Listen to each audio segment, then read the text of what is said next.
Ndasure kubaha kaze shuti banywanyi mubana natwe makuru n'ibiganiro dutambutsa ku muresha kuri yanyu mukunda cyane ya Isange TV. Uyu no umwanya w'amakuru agezwe ko mu rurimi rw'ikirundi mucikirizwa n'imuresha kuri yanyu mukunda cyane ya Isange TV. Imbonesha kuri mwe rudende bashikiriza amakuru n'ibiganiro biba bigezweho kandi biba byakorewe amatohoza haba muri politiki, mu nkino, mwiperereza, mu gateka kazi na muntu, mu makungu ya kure ndetse n'andi makuru yose aba ariko aravugwa ngaha mu kibano. Ndabaye kaze ro makuru n'ibiganiro tugira tubashikirize kuri iyi saha.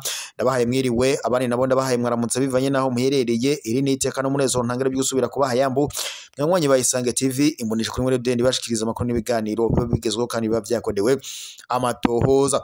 Ndabaye kaze ro makuru n'ibiganiro tugira tubashikirize n'amakuru araza gushimikira ku ngingo nkuru zikurikira. Turaza kunyarukira ngaha mu gihugu cyacu cy'u Burundi, turabira hamwe ibijanye n'umutekano, aho kuri ubu umugwi wa Red Tabara wamaze gusohora itangazo ugabisha leta y'u Burundi ko isaha n'isaha ushobora kwinjira mu gihugu cy'u Burundi. Ibi kandi bibaye mu gihe mu umwaka waheze nabwo umugwi wa Red Tabara nkuru wagabye igitero mu Gatumba. Ahangaha abatari bakeyi bakaba bari barahasize ubuzima mu banyagihugu ndetse n'abasirikare batari bakeyi mu ngabo z'u Burundi FDNB nabo bakaba bari bahaguye. Sivyo byonyene uko n'ingoro y'umugambwe uri ku butegetsi muri aka gace nayo yarasambuwe n'uyu mugwi witwaje ibigwanisho wa Red Tabara. N'umugwi rero wagiriza leta y'u Burundi ko ngo yanse guha ibyicaro vya politiki uyu mugwi wa Red Tabara nyene, aho uvuga ko ugwanira ineza y'abanyagihugu ndetse n'umwidegemvyo w'abanyagihugu. Ibi kandi biruko mu gihe perezida w'u Burundi Evariste Ndayishimiye ubwo yari yagiye ku maziko ya bamwe mu banyagihugu bari baguye ngaha nyene mu Gatumba. Hari amajambo yashikirije mwe mwese muravyibuka avuga ko uyu mugwi wa Red Tabara nyene ari inkozi y'ikibi, ngo utica nta numwe, ngo usimba ari inzoya, ari abakenyezi bibungenze, ari abatama n'abatamakazi, abo bose ngo uragandagura. Yabivuze rero ashimitse agira yangishe uyu mugwi wa Red Tabara abanyagihugu abumvishe ko umugwi wa Red Tabara ngo boba ari abansi b'u Burundi. Ibi kandi biruko mu gihe n'ubundi mu gihugu cyacu Burundi n'ubundi na cyane cyane mu mugambwe CNDD FDD harimwo icuka kibi, aho rero indongozi zikomakomeye nazo ziriko ziranyinyurana. Umwe agira ati ndashaka kurongora, n'undi nawe ati nzorongora igihugu. Uravye rero ngaha mu butegetsi bwa CNDD FDD ni induru gusa, ni ishano. Uravye nta numwe afite kazoza ko kugishikana abanyagihugu ko mbona kazoza bihaye umwaka wa 2040 ndetse no mwaka wa 2060.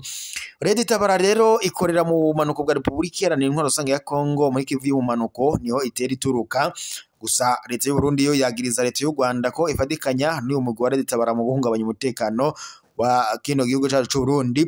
Gusa iyi ni ingingo leta y'u Rwanda idahengeshanya guhakana yivuye inyuma, ikavuga ko rero guhungabanya umutekano wa leta y'u Burundi cyangwa se w'igihugu kibanyi ngo atanyungu ndetse igihugu cy'u Rwanda coba gifisemwo, ndetse kinavuga ko ntaho gihuriye n'umugwi wa Red Tabara uhungabanya umutekano mu bice bitandukanye ngaha mu gihugu cyacu cy'u Burundi.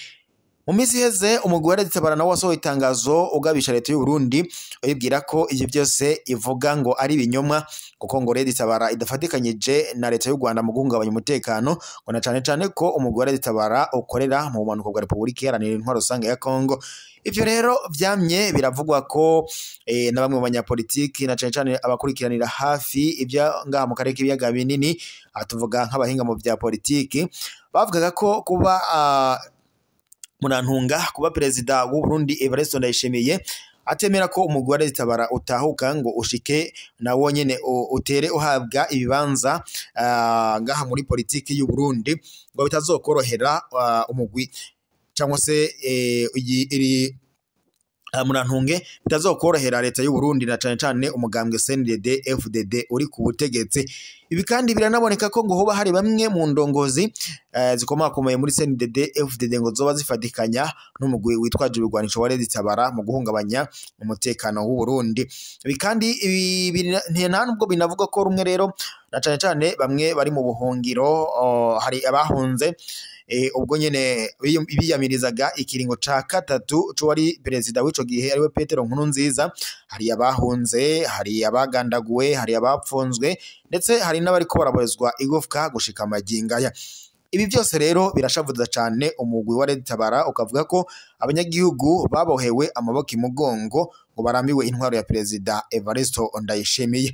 Umugwi wa Red Tabara rero userukira uvugira umugwi wa Red Tabara ari wenyine Patrick Nahimana yasohoye itangazo agabisha leta y'u Burundi ashikiriza amajambo ateye ubwoba Perezida Evariste Ndayishimiye amubara ko mu gihe atazokwemera ko umugwi wa Red Tabara utahuka mu mwidegemvyo ngo nawe ucuhabwa ibyicaro bya politiki ngaha mu Burundi, umusiguza ko utazokwemera ko amatora yimirije mu mwaka wa 2027 ayo nayo mukuru w'igihugu ndetse n'abashinga amateka yimirije muri uyu mwaka wa 2025 ayo yose ngo bazoyihagarika agaca aseswa.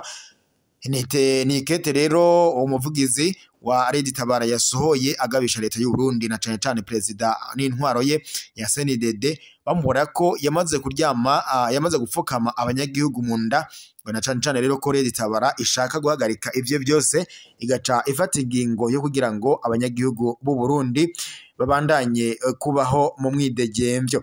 Ni itangazo rero Red Tabara isohoye akakanya ryihuta cyane igabisha leta y'u Burundi na cyane cyane intwaro ya Perezida Evariste Ndayishimiye nkuko amakuru duhawe n'amasoko yacu abandanyije abidushikiriza. Reka rero turabire hamwe n'uwundi mu yandi makuru ariko aravugwa ngaha mu gihugu cy'u Burundi, aho rero tumaze iminsi tubabarira ibijanye na budget programme ndetse zimwe mu ndongozi zikomakomeye na cyane cyane abashinga mu mateka ndetse n'abashikiranganje bagaruka kuri iyi ngingo bakavuga ko abashikiranganje bose bagomba kwijukira iyi budget programme nkuko ariyo izofasha igihugu cy'u Burundi ko gushika kumbona kazoza igihugu cihaye nyene yo mu mwaka wa 2040 ndetse no mu mwaka wa 2060. Igihe rero muri aya makuru rero uko vyifashe nyine mu bijanye na budget programme ngo niyashirwa mu ngiro ngo hazobaho ico bita decentralisation ngo ku buryo ubushikiranganje bwose ngo bwigenga. Ibi rero biriko biravugwa n'urongoye ishiramwe Parseme ngaha mu gihugu cacu c'u Burundi. Igihe rero aheruka mu nama ashinga amateka umushikiranganje w'ikigiga ca leta yaneguye ku ikoreshwa ry'amafaranga ya leta ufatiye ngo kuri budget programme ngo ritariko ngo riraja mu ngiro. Ishiramwe Parseme ryaragize ico rishikiriza kuri uyu wa 2023 ndamukiza 2025 kubijanye n'ikoreshwa rya budget programme. Faustin Ndikumana azerukira nyene irishiramwe rya Parseme yagize ati mu bibanza mu bisanzwe budget programme ni budget ifatira ku migambi ya leta ishaka gukorera abanyagihugu. Ni budget kandi ituma amafaranga ya leta akoreshwa neza ngo ku buryo umunyagihugu ayatanga abona akarusho kandi atasesagurwe cangwe ngo anyuruzwe. Ngo ivyo rero bisaba ko habaho umuco ibikorwa byose bigakorerwa ku mugaragaro ndetse n'umunyagihugu akagira ico abivuze ko. Hakaba kandi ngo habaho gusuzuma kugira ngo harabwe ibyavuzwe ngo ko bizokubakwa ari navyo biriko birakorwa.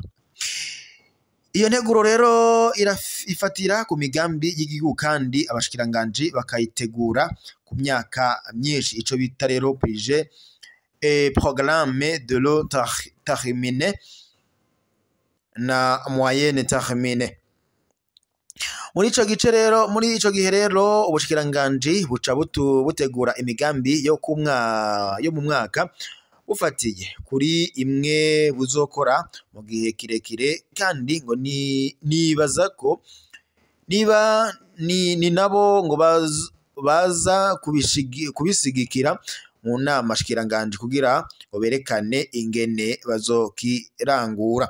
Bimwe rero umushikiranganje w'ikigiga ca leta aba afise amafaranga yose ya leta ngo ntibiba bikibayeho ngo kuko haca haba ico bita decentralisation ngo ku buryo umushikiranganje wese ahabwa amafaranga azokoresha iyo migambi ngo kuko ni nawe azoheza akaza kuyisigura. Iyo nteguro rero isaba ubuhinga bwinshi iganasaba abakozi bo mu bushikiranganje ko baba bishoboye kuko haca haza impinduka nyinshi n'ubushobozi rero ngo bwo kumenya ingene urondera amafaranga ngo ku buryo iyo nteguro ifatira ku migambi amafaranga akaza mu nyuma. Iyo nteguro kandi iratuma habaho ico bita ambition, kwifuza ibintu, hama rero ngo ugaca utegura ingene ubishikako, kuko ugumye wandika imigambi hama ntikorwe abanyagihugu baca badebukirwa. Yasozereye amenyesha kandi ko muri make ngo kugira iyo budget porogaramu ije mu ngiro hakenewe abahinga, abashakashatsi, abatunganya ibikorwa babishoboye kandi ndetse ngo hakaba n'impinduka mu bushikiranganji bw'ikigega ca leta, hakaza abakozi babishoboye.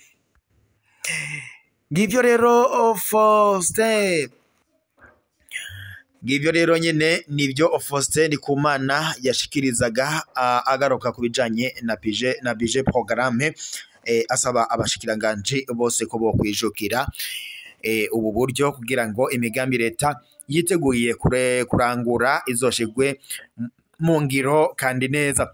Reka rero tube tubashimiye, amakuru yacu tube tuyasozereye ngaha, turaza gusubira mu makuru araza kuba agezweko n'amakuru mwashikirizwaga n'imbonesha yanyu mukunda cyane ya Isange TV, imbonesha kuri mwe Rudende bashikiriza amakuru y'ibiganiro biba bigezweho kandi biba byakorewe amatohoza mu mihingo itandukanye.